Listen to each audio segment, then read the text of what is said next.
வணக்கம். இது Photoshop serious. இன்றைக்கி பார்த்தீங்கன்னா நம்ம என்ன ஆப்ஷன் பார்க்க போகிறோம்னா, எடிட் மெனுவில் இருக்கிற புப்பட் ட்ராப் அப்படின்னு ஒரு ஆப்ஷன் இருக்குது. ஸோ இது என்ன அப்படின்றத பார்க்க போகிறோம். போன வீடியோவில் கான்டாக்ட் டவர் ஸ்கேல்ன்ற ஒரு ஆப்ஷன் சொன்னோம், அதில் எப்படி ஒர்க் பண்ணுறது சொன்னோம். ஸோ கிட்டத்தட்ட அதே மாதிரி ஆப்ஷன் தான் இந்த புப்பட் ட்ராப்பும். ஸோ இதில் எப்படி யூஸ் பண்ணுறது, இது எப்படி எங்கெங்கெல்லாம் இன்னும் பக்காவாக யூஸ் பண்ண முடியும் அப்படின்ற கொஞ்சம் விஷயம்லாம் இருக்குது. அது என்னென்னா நான் ஃபியூச்சரில் சொல்கிறேன். இப்போ பேசிக்காக புப்பட் ட்ராப்னா என்னன்றதை மட்டும் பார்த்துருவோம். அந்த கான்டாக்ட் டவர் ஸ்கேலுக்கும் புப்பட் ட்ராப்புக்கும் என்ன டிஃப்ரென்ஸுன்றதையும் நம்ம இந்த வீடியோவில் பார்த்துருவோம். வாங்க இன்றைக்கி வீடியோக்குள்ளே போகலாம். ஒன்றுமே இல்லைங்க, உங்களுக்கு இன்னும் எக்ஸாக்டாக புரியணும்னா முதல்ல என்ன பண்ணணுன்னா, கிராப் டூல் எடுத்துங்க, எக்ஸ்பேண்ட் பண்ணுங்கள். இந்த மாதிரி எக்ஸ்பேண்ட் பண்ணுறதுக்கு முன்னாடி இங்கே பேக்ரவுண்ட் லேயர்னு இருக்கக்கூடாது. அப்படி இருந்ததுன்னா என்ன ஆகும்னா, உங்களுக்கு இங்கே பேக்ரவுண்ட் கலர் தனியாக க்ரியேட் ஆகி ஒரு லேயர் க்ரியேட் ஆகி விடும். ஸோ அதனால் பேக்ரவுண்ட் எடுத்து விட்டுட்டு அதுக்கப்புறம் இந்த ரேப் பண்ணுங்கள். இப்படி எக்ஸ்டெண்ட் பண்ணுறேன் பாருங்கள். இப்போ நான் இதில் 3 பக்கம் எக்ஸ்டெண்ட் பண்ணிட்டேன். ஓகேங்களா, என்டர் கொடுத்துட்டேன். இப்போ நம்ம அந்த ஆப்ஷன் கையில் எடுக்கிறோம். எடிட்டில் போங்க, புப்பட் ட்ராப் அப்படின்ற ஆப்ஷன் போங்க. ஓகேங்களா, இப்போ என்ன பண்ணுங்கள், இந்த மேனை சுற்றி மார்க் பண்ணுங்கள்.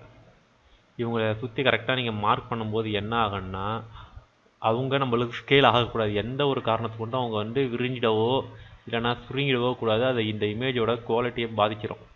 அதாவது நம்ம பண்ணுற விஷயம் யூஸ்ஃபுல்லாக இல்லாமல் போயிடும். ஸோ முதல்ல என்ன பண்ணுங்கள், இவங்களை சுற்றி ஒரு பாதுகாப்பு வளையத்தை போடுங்க. ஸோ ஓகேங்களா, இப்படி நீங்கள் போட்டுட்டு அதுக்கப்புறம் நம்ம எங்கெங்கெல்லாம் இழுக்கணும், இந்த மூளை இதெல்லாம் நம்ம இழுக்க போகிற இடம். ஓகேங்களா, இப்படி இழுங்க. இப்படி நீங்கள் இழுக்கும்போது பார்த்தீங்க அப்படின்னா உங்களுக்கு அந்த மேன் மட்டும் எந்த சேஞ்சஸுமே ஆகக்கூடாது. அப்படி ஆனாங்க அப்படின்னா அந்த பிக்சரோட குவாலிட்டி போயிடும்.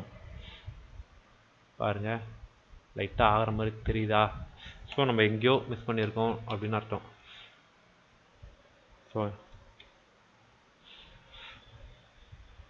எடிட்டில் போங்க, புப்பட் ட்ராப் போங்க.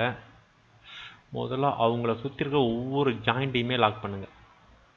அங்கேருந்து ஒரு சின்ன விரிசல் கூட நமக்கு வரக்கூடாது.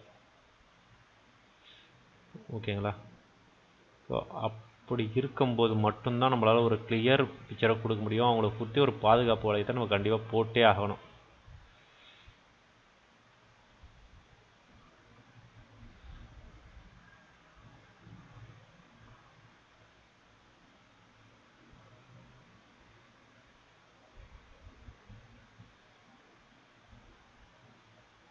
இருக்கிற முக்கியமான ஜாயிண்ட் எல்லாத்துலேயுமே போட்டுருங்க.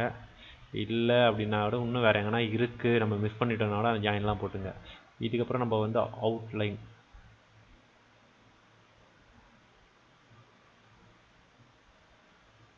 இது எல்லாம் அவுட்லைன் வரைஞ்சிங்க. நம்ம இன்னொன்று என்ன பண்ணலாம் அப்படின்னா, பாதுகாப்புக்கு இந்த பாயிண்ட்லாம் ஒரு இடத்துல வச்சுக்கலாம். ஸோ வச்சுட்டு நம்ம என்ன பண்ணுவோம், இப்போ இங்கேருந்து இழுப்போம் பாருங்களேன். ஸோ அந்த மேனுக்கு எந்த சேஞ்சஸுமே நடக்கலை.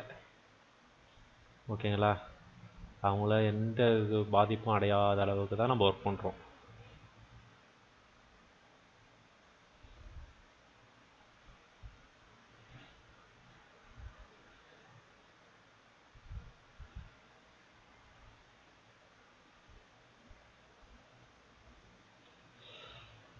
என்ன பண்ணுங்கள், ஃபோட்டோ இப்படி இது பண்ணுங்கள்.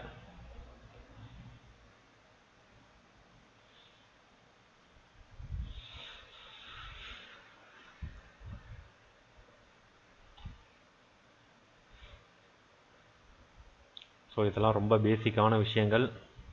ஸோ இதெல்லாம் தான் நம்மளுக்கு அடுத்தது ஃபோட்டோஷாப்பில் எப்படி ஒர்க் பண்ண போகிறோன்ற அந்த படிப்பினையை தரும். ஸோ இந்த மாதிரி பேசிக் டூல்ஸு, பேசிக் ஆப்ஷன் என்ன அப்படின்றத தெரிஞ்சுக்கிறதுலாம் முதல் ஆர்வம் நம்மளுக்கு இருக்கணும். ஸோ அப்படி இருக்கும்போது மட்டும்தான் நம்மளால் அடுத்தது சக்ஸஸ்ஃபுல்லாக பண்ண முடியும்.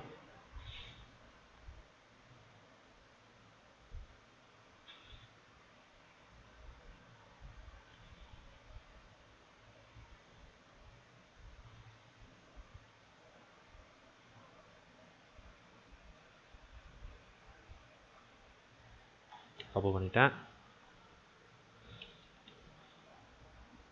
இப்போ பார்த்தீங்க அப்படின்னா இப்படி நம்ம எல்லாத்தையுமே ஷ்ரிங்க் பண்ணியாச்சு, இமேஜ் ஆச்சு. இப்போ என்டர் கொடுங்க, ஒரு இமேஜ் கிடச்சிருக்கு.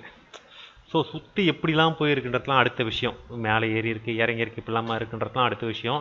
பட் அந்த புப்பர் ட்ராப் அப்படின்ற ஒரு ஆப்ஷனை பயன்படுத்தி எப்படி அந்த காண்டாக்டுக்கு எதுவுமே ஆகாதும் சுற்றி இருக்கிறத ஒரு மாதிரி ஷேப்பில் எடுத்துன்னு வந்திருக்கும், ஒரு குளோப் ஷேப்பில் எடுத்துன்னு வந்திருக்கும். ஸோ இது பார்க்குறதுக்கு கொஞ்சம் நல்லாவே இருக்குது. ஸோ இந்த மாதிரி தான் அந்த புப்பர் ட்ராப் ஆப்ஷனை யூஸ் பண்ணணும். ஸோ ஒரு ஃபோட்டோவை எப்படி வேணாலும் யூஸ் பண்ணலாம். ஸோ இருக்கிற ஆப்ஷனை வச்சு நம்ம ஒரு ஃபோட்டோவை எப்படி வேணாலும் க்ரியேட் பண்ண முடியும்.